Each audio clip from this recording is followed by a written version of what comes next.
Welcome to the Week 4 Around the Arc Superlative Show. I'm your host, Joe Catapano. Alongside me, as usual, Connor Ryan, Greg, and Stuckey. Guys, Monday night, a lot of great action. Let's go straight into the accolades of the week. Who was your best or the best game of Monday night? There were a lot of good ones. Yeah, for me, over on Court 2, it was the Bad Boys versus Redemption. Went to overtime. Last game of the night, the nightcap, so something to look forward to. We finally got a really good one, and it was just an unbelievable game. Fought hard all the way through, and game of the night for me. Team Moose and Flint was a good one. Had a lot of hype going into it, and it was close pretty much the whole way through, except the first quarter. But Flint fought back. It was a really physical game. Not a lot of flashy scoring, but a lot of ground and pound, tough battles in the paint. So I like that kind of basketball. So I'll go with Team that. Moose definitely holding opponents to the lowest scoring so far this season, probably Legacy League's history. They're fun to watch, that defense. Greg, your best matchup. Best matchup with Connor, Bad Boys. It was a great game. Everything you want to see in a basketball game. That's really all needs to be said. I'm going to go Run TMC and Double Dribblers. We have two guys that came out on their debut and scored 30 points.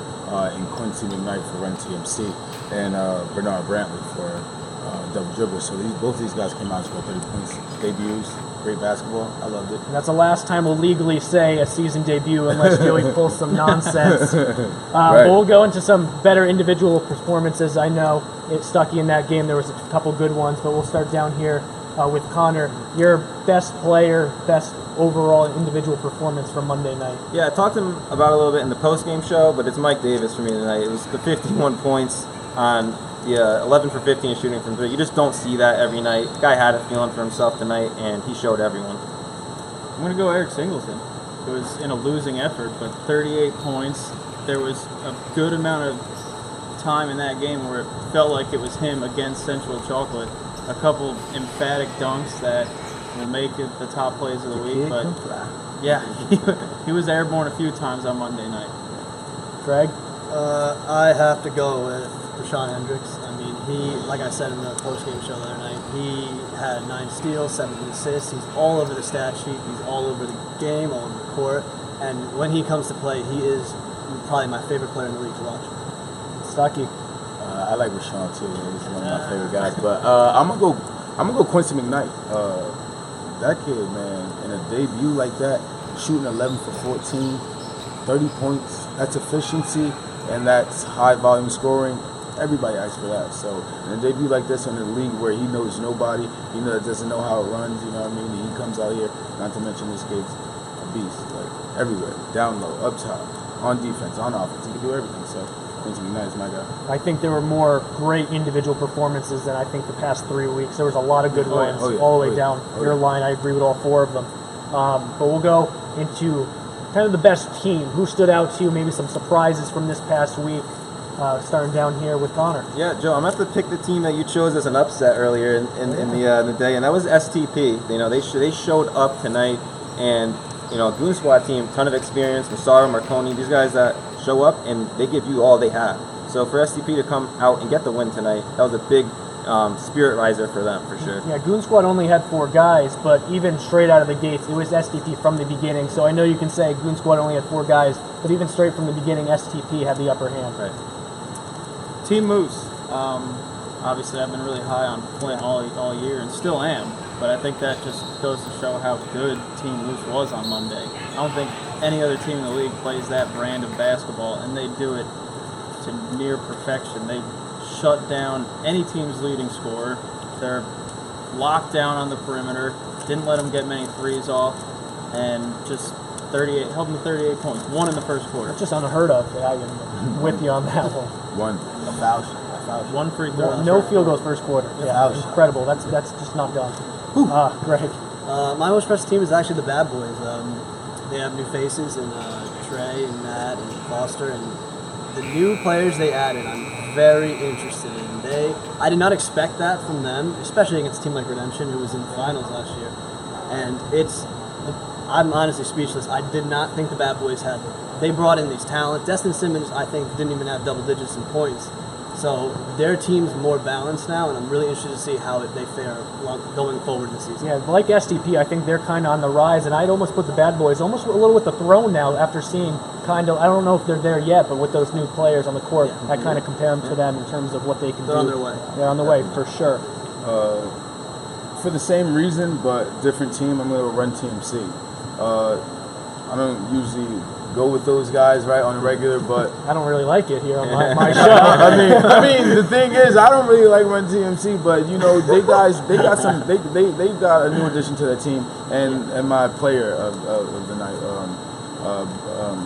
Quincy McKnight. You know, what I mean, he can play basketball. You know, what I mean, they have some good balanced scoring now. You know, Will Hudson, he took a lot of pressure off of him Monday night. He took a lot of pressure. You knew Will was playing, but you didn't know he was playing. He had 19 points, but a quiet 19. Usually when Will plays, he has to have a loud 19 in order for Run TMC to win, but he had a quiet 19, while Quincy had a loud 30, and he was able to hide behind, you know, how Quincy's play, and he was able to get points. So I think Quincy McKnight, and Run TMC, that's Joey Zacco may not be the player of the year. GM of the year, maybe. Maybe give him that. But we'll get a little on the somber mood here. Go a little bit of disappointment. Some teams that kind of let you down this week and you're a little disappointed with. Yeah, I mean, we talked about it a little bit, how the Flint Tropics did not show up with their best performance tonight. Only 38 points from a team with so much depth and such balanced scoring. They can score inside, they can score outside. They hit their free throws most of the time. So for them to only come out and score 38, and I know that, like we said, a lot of credit that goes to the Moose defense, but still disappointing effort from them tonight. I'm going to go stranger danger because 2 quarters in, I was ready to put them as my best team of the week. They were playing really well. And then it got really sloppy in the midcourt. They had 16 turnovers as a team. They're, jawing at each other on the bench, and the chemistry was shot. And by the time that happened, the game had slipped away from them again late in the game. So if they can learn to close, they're a dangerous team, but that's a big gaping hole right now. Yeah, basketball was a 3-quarter game. Stranger danger. Could Might be be 4-0 right best, now, yeah. but we can't finish games right now. Greg. I mean, on the court I was on, I'm not really a disappointing team, so I'd honestly have to go with Connor and go Flint. I mean, I think they're still a top 4, top 5 team in this league, but it's kind of just putting a pressure on them now to show the rest of the league we're a real team, because 1 point in the first against a great defensive team is kind of hard to do, especially when we think that Flint is a top 4 team in the league. I would expect the other top 3 teams to score way more than 1 in the first quarter. I mean, we saw No Limit last week play Team Moose, and they put up much more than that. So I want to put the pressure on them and have them show up. Stucky, wrap us up for the week. I'm gonna go with Ryan. Agree with Ryan and say stranger danger is my disappointing team. Stephen Eccles didn't play well. He 10 didn't play- turnovers. 10 turnovers for him. You know what I mean? He got to drawing at his teammates on where they should be, and he didn't play basketball. He didn't play his game. You know what I mean? When he's playing his game, he's smiling. He's running around the court. You know what I mean? Those guys are getting involved. They're loving each other. Well, this game, they were more like, well, I don't know why I'm on this team, kind of, sort of. You know what I mean? Like, they gave up at the end of that game. When they started to see that sports look started to get away with that game, that lead, they kind of like, their body language changed, and they got down in the dumps. Yeah, You know what I mean? And sports look saw that, and they pounced. You know what I mean? They did exactly what they were supposed to do. So stranger danger. Stranger danger might be in some danger themselves if they can't work more together and add some team chemistry going forward. But that's going to do it for the week 4 Around the Arc Superlative show. I'm your host, Joe Catapano. Going to miss the next 2 weeks, but I'm sure Tyler Feldman behind the camera will do a great job filling in. And maybe I think Sam Leventhal from last summer intern might be back as well for the next 2 weeks. For Connor, Ryan, Greg, and Stucky, again, I'm Joe. We'll see you next week.